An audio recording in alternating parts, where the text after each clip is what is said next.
Voodoo is a way of life. It is a way of life that is wrapped in a culture. It is a way of life with a spiritual core that goes back to the divine itself at the very beginning of human time. It is a way of life that everybody else have a fragment of and use to organize their theologies around the world, while at the same time denying the parent people that gave them the very foundation for their theology. I'm talking about everything from Buddhism to Islam, from Christianity to Judaism. All of them are nothing more than representatives of fragments from the periphery, innovations on fragments from the periphery of the African spiritual system, which we call Voodoo. The word voodoo comes from West Africa and Benin, formerly known as Dahomey, and it means a sacred dance to the spirit. Doherty Desir is a high priestess. She is also an Ivy League educated anthropologist and designer who says that voodoo is poorly understood.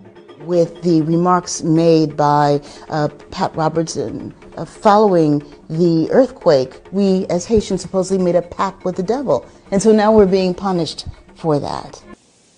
And anybody that think they want to have a problem with that or challenge me with that, I will debate anybody.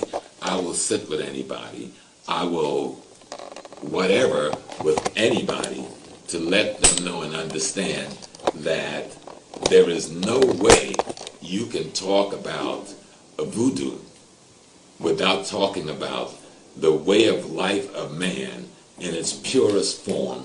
That is the first manifestation of man's interpretation on earth to represent the divine blueprint of the Creator itself, by recognizing the essence of the Creator in all things and respecting that divine essence that manifests in all things. We don't believe in heaven and hell. There is only life.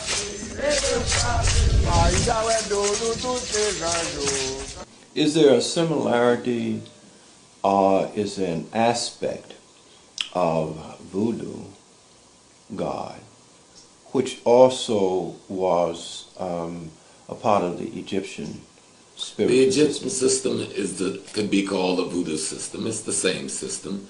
The Haitians call the elements of the divine that they recognize loas. The Egyptians call those elements of the divine netches.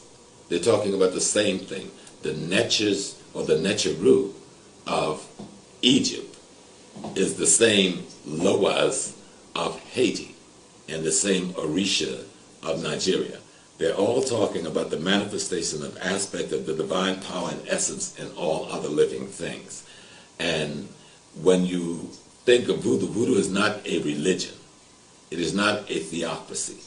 It is a total way of life that involves the medicine, that involves the spiritual, that involves the pharmacology, that involves the psychology, that involves the sociology.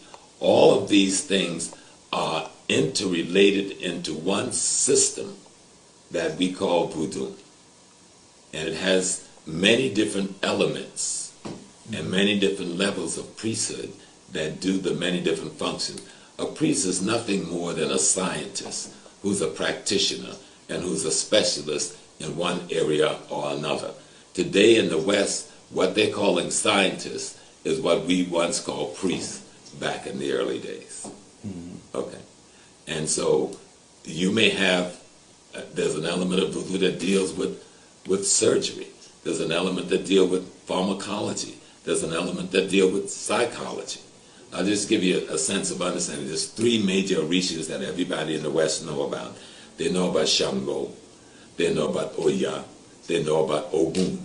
And so they'll say, oh, Ogun is the god of war, the god of iron. And Oya is the goddess of wind.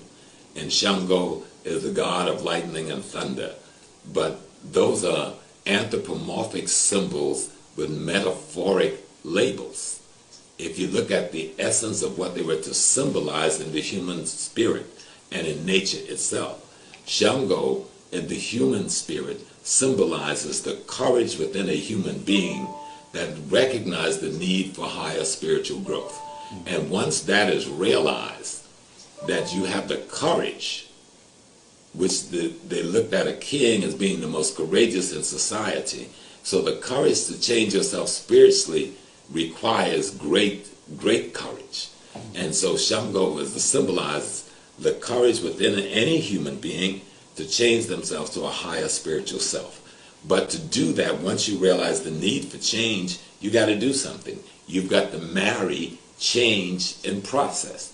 Oya, the female symbol, which represents the wind, which is a symbol of metaphoric change, then marries Shango. So now the need for change has married the process of change. But the need for change now married the process of change. The process, the cycle is not complete. So now change, the woman, must take a second husband, which the West called polyandry. But there wasn't no woman actually doing this. This is a metaphor. The second husband becomes Ogun. Ogun, the god of iron, the god of war, represents transformation. Well, transformation follows change. You understand? So when you're talking about the story of Shamgo and the story of Oya and Ogun, you're talking about the courage to realize the need for change. You're talking about the transformation that comes as a result of the change.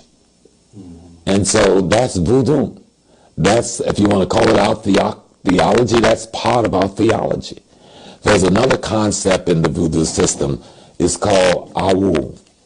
And in awu, this concept awu has to do with, it means like you come and you go.